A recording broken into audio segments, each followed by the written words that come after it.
This is my audience for my informative speech.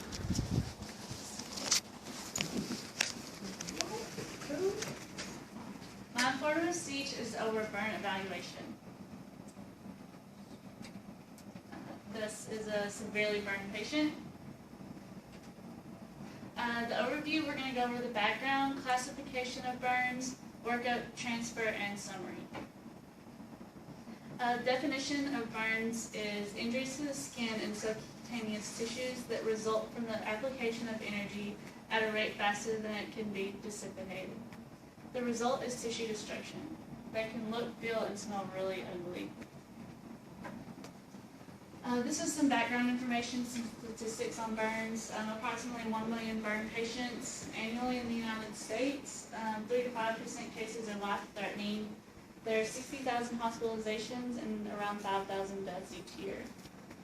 Fires are the 5th most common cause of death from unintentional injury, and deaths are highest among children less than 5 and adults greater than 65.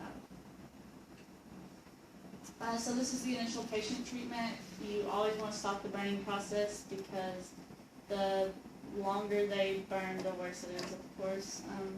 Consider burn patients as a multiple trauma patient until determined otherwise. So do everything that you would for a trauma patient until your doctor is like, okay, the burns are not as bad as we thought. Perform ABCDE assessment and avoid hypothermia.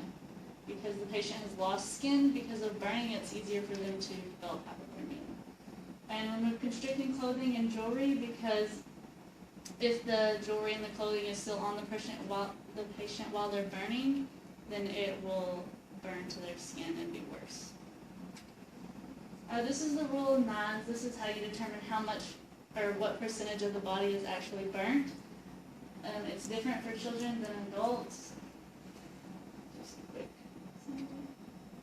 This is types of burn. You have flame, contact, scald, steam, gas, electrical, and flash.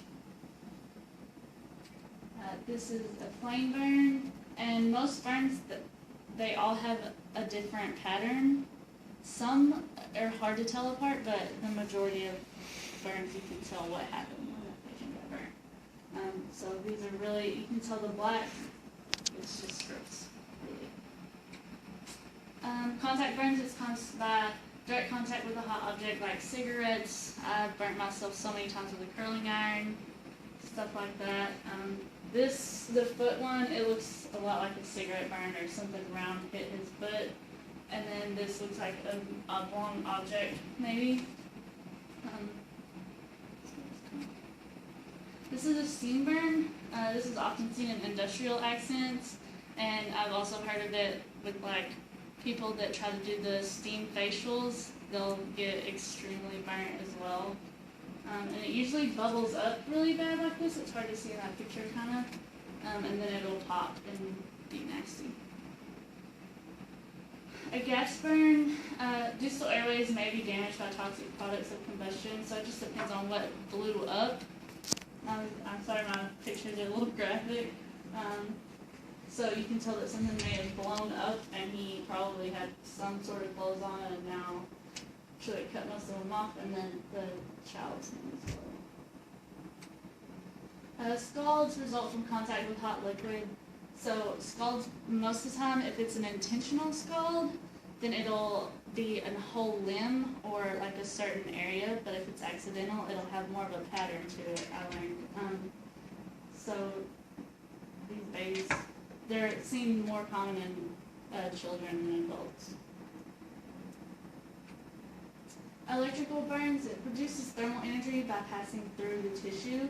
So most of the time, almost 100% of the time, electrical burns have an entry and an exit on bodies. So that is what the foot is. That's probably the electric current coming out of the body. And this, you can tell that it just totally annihilated his arm.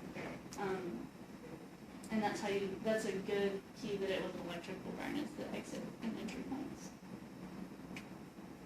Chemical burns are special agents may be needed to apply to neutralize ongoing injury. So if you have a chemical burn, you probably are gonna have to scrub that patient with something to get the chemical off of them in order to stop the burn.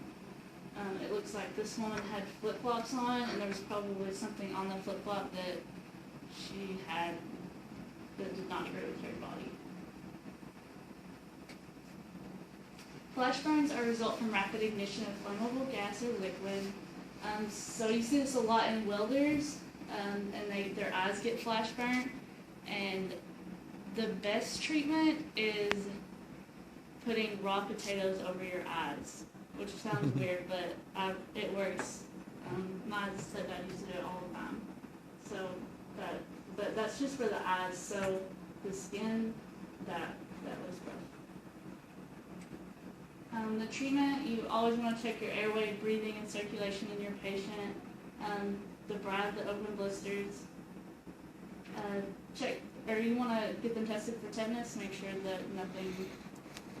It's a lot easier for a person that has been burnt to get diseases because they don't have that layer of skin protecting them.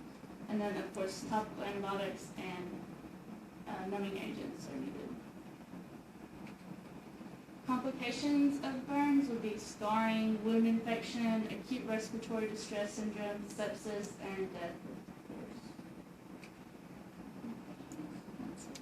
Thank you.